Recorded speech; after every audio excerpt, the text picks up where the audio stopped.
Now, there's a lot of blogging tools available on the internet, whether it's a blogging platform, plugins, or being able to research keywords. There's quite a few out there.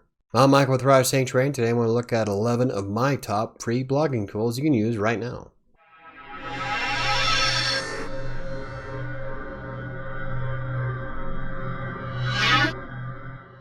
Now, before we get started, you can hit the like button. That'll help the channel out. And for more videos about blogging or WordPress or anything else I have, hit the subscribe button if you haven't already. And if you have any questions, comments, or concerns, you can always hit me up on social media, on Twitter or on Facebook, or use the contact form on WriterSanctuary.com. Okay, so the first free blogging tool that I use is definitely WordPress.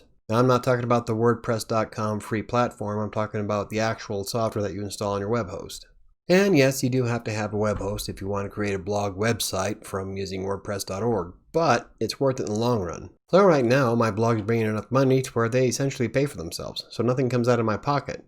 So I just have my web host, I install WordPress, and set it up and good to go for blogging. My second favorite free tool is definitely Yoast. Now, Yoast SEO is a plugin that you can add to WordPress, and it does more than just search engine optimization. I use it explicitly for the readability factor. Because it's not just a search engine you want to please, it's anybody who reads your content. And if you have better content, you're going to keep them around longer. You also go through and scan all of your content for readability. It'll tell you where your keywords need to be in terms of headers. It does a lot of different things, and that's just the free version. Now, I do pay for the premium version for both WriterSanctuary and I think Crossing Colorado, but I use the free version on Colorado Plays, and I'll be adding it to the Practically Living Green blog that I'm doing starting next month. That's how much value I found in Yoast, is that I used the free version for years and then decided to upgrade because it was quite the tool, and I love the features that are in the premium version. I'll be doing a video about that in the near future. My third favorite tool to use for blogging is going to be WordFence. Now, WordFence Security is another plugin that's great for WordPress, and it offers some great protection. You can set up the free version of WordFence to be as secure as you want or as lax as you want. It gives you a score according to what your settings are and tells you just how secure your website is. And even for the smallest blog, if you have just one visitor a day, bots and hackers don't care. Especially the ones that are just going to inject a fake web page on your website for the sake of phishing for people's information. So it really doesn't matter if you're popular or not, you're still a target. Next up is going to be OneSignal. I use OneSignal on every one of my websites because it offers push notifications for free. So anytime I publish a new article, it'll pop up on the right side just like it does with YouTube. And you can set up the OneSignal push notifications for Android, iOS, Google Chrome, Firefox. I mean, it has a slew of different things where you can send notifications to. And I try to set things up as much as possible, but while Apple does not make it easy, then again, Apple doesn't make anything easy. Another tool that I use almost on a daily basis is the Copyscape Compare Tool. Now, I've talked about this in the past for a lot of times for text broker stuff because you can compare one piece of content against another to check for plagiarism or to check to see how similar it is. It works great if you're trying to do something like skyscraping content, or if you want to write an article that somebody else already wrote but you want to make it different to make it better, skyscraping, then you can compare your article versus somebody else's to make sure that you're not outright copying somebody. And it's not just pieces of content either. You can put in URLs for websites and compare the two together to see which ones are comparable. Next up is Answer the Public, and I've talked about Answer the Public quite a bit in the past as well. It helps me come up with content ideas for a variety of different blog posts. You put in your search term, and Answer the Public will go through its database of collected information from a variety of sources to show you what's trending. Then you just create the blog post surrounding what the content is that you found. And they break it down according to a lot of different factors. It's a pretty cool site. But when you're having writer's block or you're not quite sure where to go with your content on a blog, Answer the Public's a good place to start. Now, the next free tool I use is pretty obvious. It's social media. But I don't share stuff on my own personal profiles. I'll create pages specifically for the brand that I'm promoting. For instance, WriterSanctuary.com has its own Facebook, Twitter, Instagram, and Pinterest accounts, I think. But most of the content gets put on Twitter and Facebook. And I have no idea what I want to do with the Instagram or the Pinterest accounts because I don't really know what kind of pictures to put for freelance writing. I guess I can put some memes up. But the bottom line is that if you have your own social profiles for your blog, then you don't have to worry about people connecting personal views with your blog views. Sure, if they decide to search your Facebook, they'll eventually find you, but keeping your professional outlook aside from your private one separates you quite a bit. Besides, nobody wants to know when your grandma's birthday is, or happy birthday to your cat, or some of your dog memes, or anything else that you want to share on your private profile. They don't see that on your blog's profile. The only thing that goes on WriterSanctuary.com's Facebook page is pretty much the posts I create, sometimes my YouTube videos, or anything else that I think that the audience is going to want to read or watch. And sometimes I'll put like random sayings in it, but... Now my 8th favorite tool kind of goes along with social media. It's Buffer. Now Buffer is one of many different social sharing apps. I like using it simply because it's quick and easy. I don't have to care or put too much thought into it. I just put the link of what I want to share to all my profiles and hit post.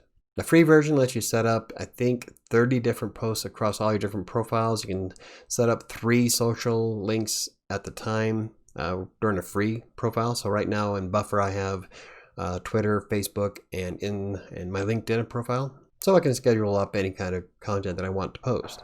And if you follow any of my social profiles, you've probably seen it come up from Buffer. But it lets me schedule things that I want to say or thoughts that I have, because I don't remember very well, especially when it comes to things like Twitter and Facebook. I'll forget a lot. So if I take a Sunday and plan out some things I want to say or things I want to promote throughout the week, I can set a schedule up for it and it's good to go.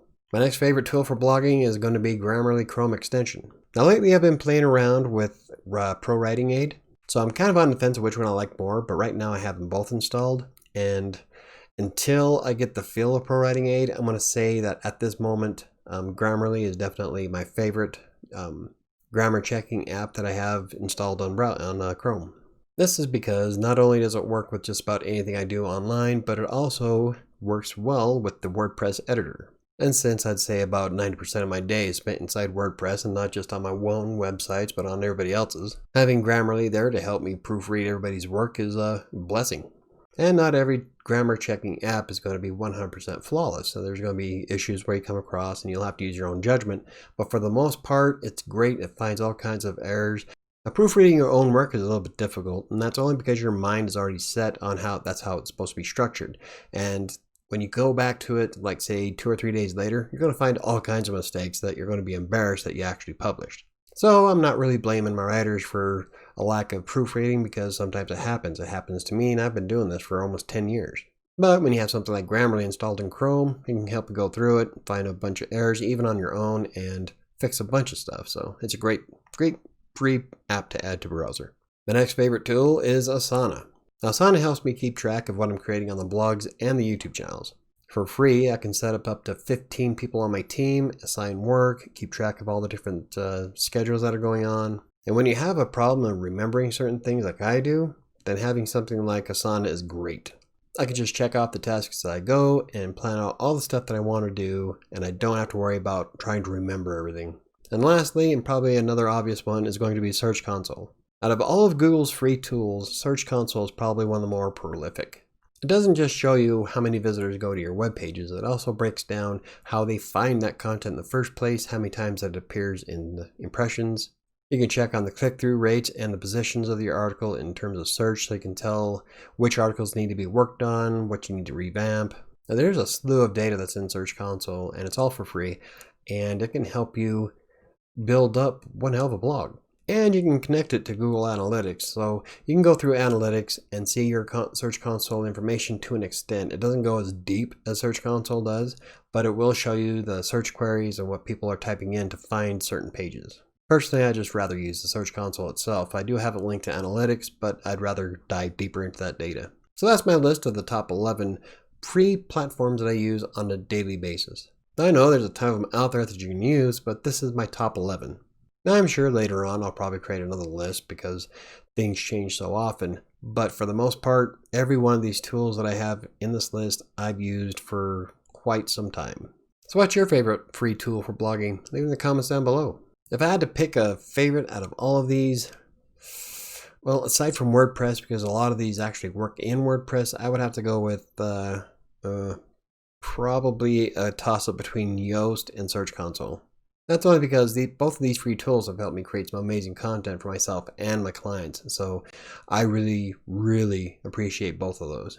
And if you're curious about any of these free tools, I'll link them all in the description down below. But if you enjoyed the video, hit the like button. If you want to see more videos about blogging, WordPress, textbook or freelance writing or anything else I cover, hit the subscribe button. Don't forget to hit the notification bell. I think that's going to do it for me today. I'll see you next time.